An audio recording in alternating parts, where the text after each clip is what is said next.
Olá, alunos do sétimo ano. Vamos dar início, à nossa aula, que hoje nós iremos falar sobre o Renascimento, O que foi o Renascimento, O que o Renascimento trouxe, para a sociedade, para as pessoas, O próprio nome já diz, Renascer, Foi o renascimento de uma nova era, Essa expressão, foi a expressão dos movimentos humanistas na arte, na filosofia, na música, na ciência, E foram manifestações mesmo de filósofos, de artistas, de cientistas, para mudar, para poder afirmar-se, na Europa, transformar a história da Europa, que até então, era um regime, era uma sociedade bastante desigual, onde as pessoas não tinham liberdade do conhecimento, não tinha liberdade de pesquisa na área da ciência, na área da medicina, na área das artes. Então, esse movimento conhecido como Renascimento, o humanismo, que depende do outro, que os dois caminham junto, foram movimentos que teve início no século XV e no século XVI. E junto com isso, que nós explicamos lá na aula passada, lembra que eu expliquei para vocês, que as grandes navegações foi um período da história muito importante, porque foi a partir das grandes navegações que o cenário europeu muda-se completamente, Por quê? Porque a partir das grandes navegações começa a surgir o mercado, a economia da Europa começa a desenvolver, porque até então os burgueses, a burguesia não tinha liberdade de participação na economia. Quando esses burgueses começam a financiar essas grandes navegações, que esses navegantes trazem produtos, vários produtos, especiarias, traz os metais preciosos e a Europa vai crescendo, vai desenvolvendo, as cidades vão crescendo, a cidade vai desenvolvendo, então uma coisa vai dependendo da outra.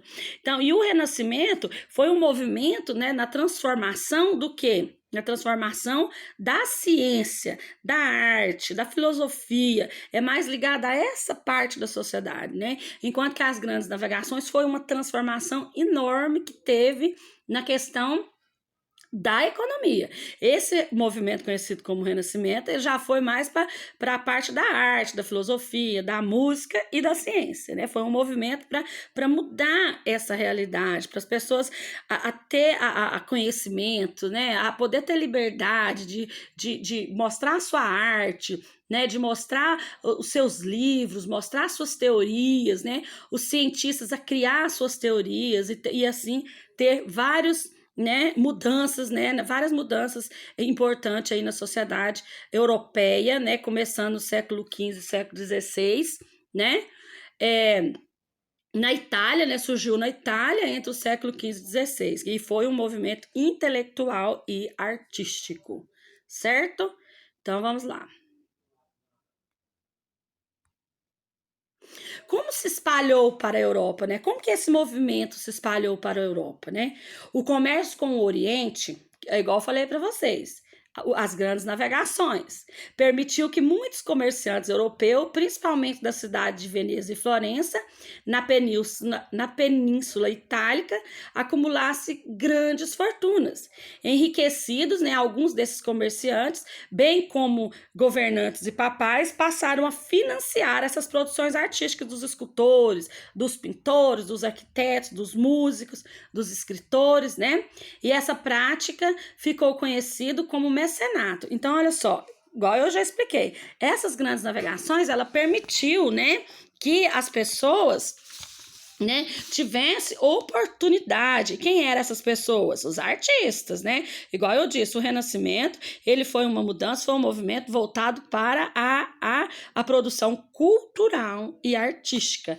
Então, quem que financiava esses artistas, Quem que tinha dinheiro? Os burgueses, que começam a ganhar dinheiro por causa das grandes navegações, Então, eles tinham dinheiro. Então, eles foram conhecidos como os mecenas, porque era ele que financiava essas produções artísticas, que eram os pintores, os arquitetos, os escritores, e tem também o lado das ciências, né?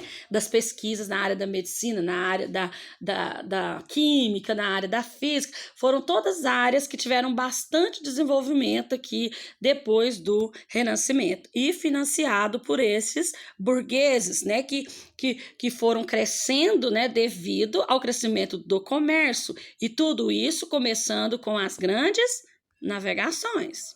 Ó, os mecenas. Os mecenas eram ricos e poderosos comerciantes, né, príncipes, e não era só os comerciantes que eram os burgueses, não.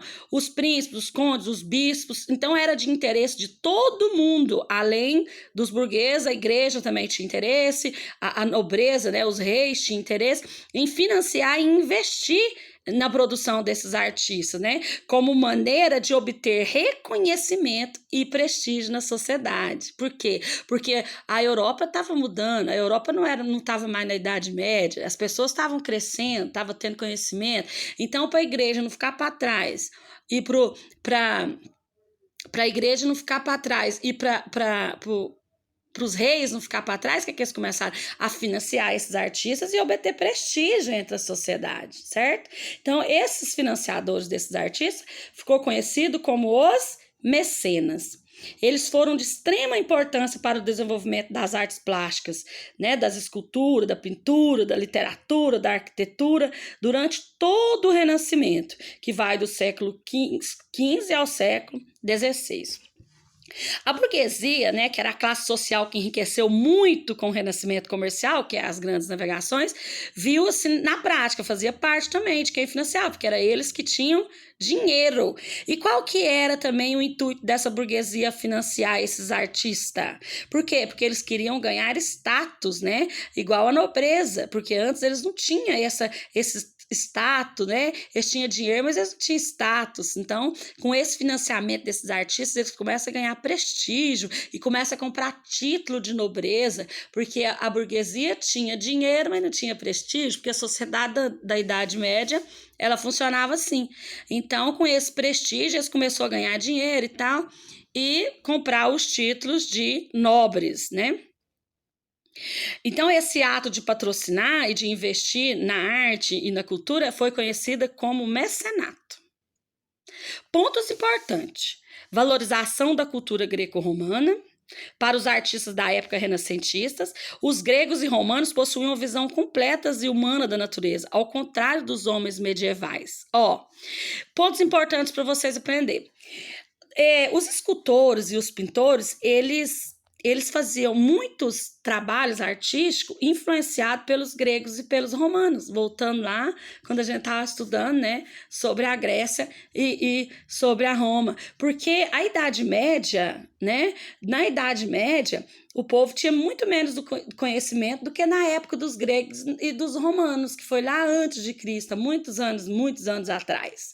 Então, eles se baseavam no conhecimento que eles tinham de arte, no conhecimento que eles tinham de ciência, para produzir as suas obras-primas. Agora, vocês vão ver a imagem que vai estar mostrando aí essas esculturas, essas pinturas que foram usado pelos artistas, né, para mostrar os seus trabalhos artísticos, baseado nos dos gregos e nos romanos. As qualidades mais valorizadas no ser humano passaram a ser a inteligência, o conhecimento e o dom artístico.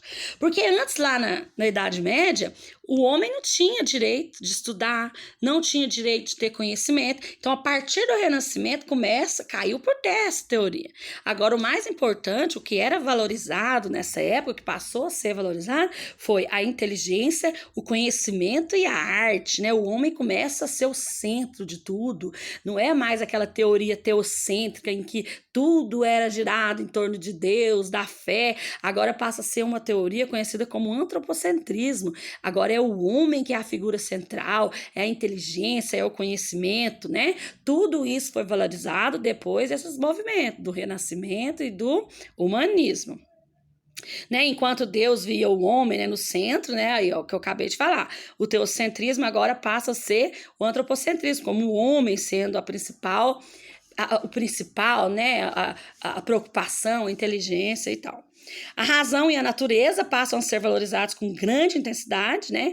O homem renascentista, principalmente o cientista, passa a utilizar métodos experimentais de observação da natureza e do universo. A partir desse momento começa a ciência a se desenvolver, aí vai aparecer vários caras importantes, ó, Galileu Galilei, Nicolau Copérnico, né?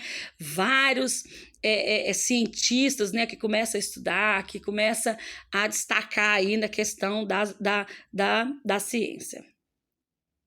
Teocentrismo, já expliquei que na Idade Média, né, era a teoria no qual Deus era o centro de tudo, né, o pensamento, né, era tudo explicado pela fé, né, ainda existiu o feudalismo, né? Tudo isso ficou para trás depois do Renascimento. Agora, a partir de agora, né? Era outro pensamento, né? Não é mais igual a teoria, o teocentrismo, no qual a igreja proibia tudo, a igreja não deixava ninguém pensar, não deixava ninguém ter conhecimento. Agora vai mudar totalmente a forma de pensar, a forma de questionar, tudo depois desse movimento conhecido como Renascimento e Humanismo. Ó, o antropocentrismo agora é quem? Agora é o homem, né? O ser humano, né? É uma concepção que a humanidade deve permanecer no centro, né? O homem que tem que ser valorizado, né? Tem que agir pela razão, tem que investir na ciência, tem que explicar as coisas através da ciência e não através de mito, não através de só relacionado à religião, né? Muda-se totalmente, não é mais centrada em Deus, é centrada em quê? No homem, né? O homem passa a ser o centro. Essa imagem está mostrando aí um homem, né, dentro do planeta e o homem bem lá no centro. Então, o homem, a partir desse momento, é valorizado. Humanismo. O humanismo renascentista ou simplesmente humanismo, porque essas duas correntes é como se fosse uma depende da outra, né? Foi um movimento intelectual desenvolvido na Europa durante o Renascimento, né? Tá vendo que um é junto do outro. O humanismo pode ser definido como um conjunto de ideais e princípios que valoriza as ações humanas e valores morais, né? Respeito, justiça, honra, liberdade, solidariedade, etc. Então, era tudo movimento em que valoriza bastante a figura do homem, da justiça, do respeito, né? Para os humanistas, os seres humanos são os responsáveis pela criação e desenvolvimento destes valores. E quem é responsável para criar e para desenvolver esses valores é o próprio homem. Dessa forma, o pensamento humanista entra em contradição com o religioso, que afirma que Deus é o Criador. Então, ele é totalmente oposto a esta forma de ver o mundo que existia na Idade Média, né? Que era Deus que era o responsável, tá? E a partir do humanismo, não, eles acreditam que é o homem que é responsável por buscar esse conhecimento, para mudar a realidade em que vive, que não depende só do Criador, mas sim também do homem. Certo? O humanismo se desenvolveu e se manifestou em vários momentos da história e em vários campos. Eu falei para vocês lá no início, em várias partes da ciência. Ó, vai destacar vários personagens aí que eu acho que todos nós já ouvimos falar, né? Leonardo da Vinci, que foi um dos gênios da história da humanidade, né? Ele era um artista, ele era engenheiro, ele era escultor, ele era um monte de coisa, cara, ele é muito inteligente. Então, ele destaca aí durante esse movimento Renascimento e Humanismo, né? Ele nasceu no século XV, 1452, dentro da cidade de Vinci, que fica localizada na Itália. Foi o mais famoso da história, né? Não somente por causa da pintura, mas por causa de outras áreas que ele dominava, né? Ele era muito inteligente. Além de seus talentos, ele era pintor, poeta, músico, escultor, inventor, cientista. Ele era um pouco de tudo. Então, nós conhecemos um pouquinho dessa história. Eu acho que todo mundo conhece pelo menos um pouquinho. Tem a pintura da Mona Lisa, né? Que é famosa e que ele deixou, que até hoje o quadro é valiosíssimo no mundo inteiro, né? Ele pintou a Capela de São Bernardo, né? Ele fez muita coisa importante, ele era muito inteligente, né?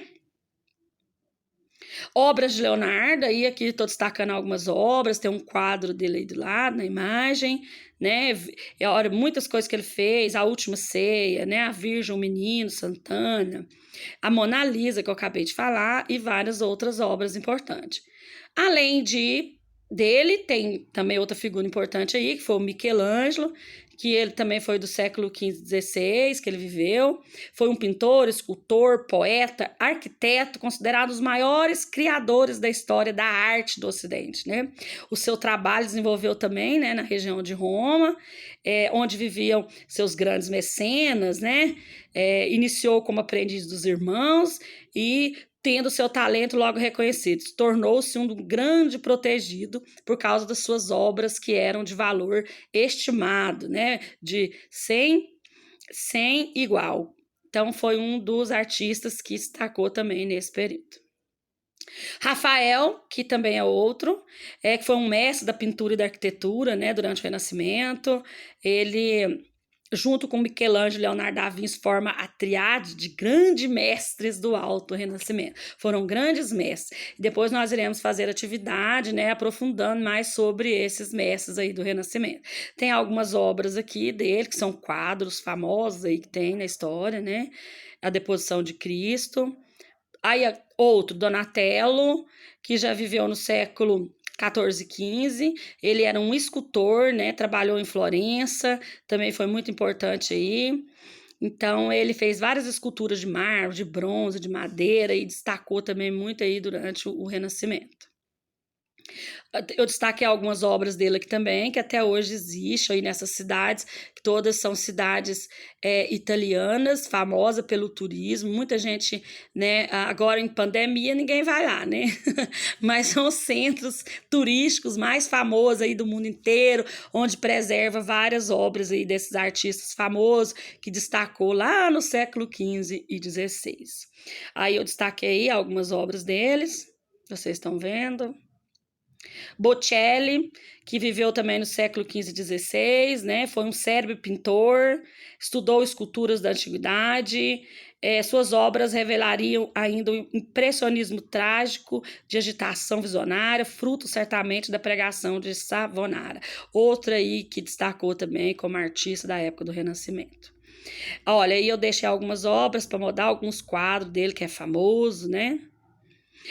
Certo, então chegamos ao fim aqui da nossa aula sobre esses dois movimentos de extrema importância, né? Além da arte, teve também vários, igual eu falei para vocês lá no início, que destacou na área do Renascimento científico. Aí a gente pode destacar Nicolau Copérnico, foi ele que criou a teoria heliocêntrica, né? Completada pelo Galileu Galilei, aquela teoria que a igreja explicava que era a Terra que girava em torno do Sol, aí ele veio e falou que não, né, que é o Sol que gira e não a Terra, né, é o contrário do que a igreja pregava.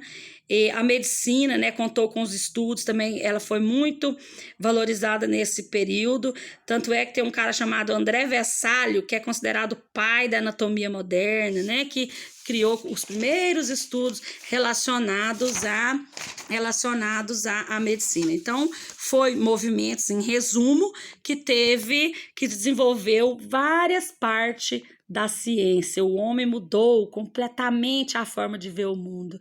E assim foi se desenvolvendo cada vez mais, até chegar hoje, na idade contemporânea, onde a tecnologia é tão avançada, o conhecimento é tão avançado. Mas esses artistas, eles foram tão importantes na história, esse movimento foi tão importante na história, que até hoje nós estamos aqui falando sobre isso. Beijo, até a próxima aula. Qualquer dúvida, eu estou disponível.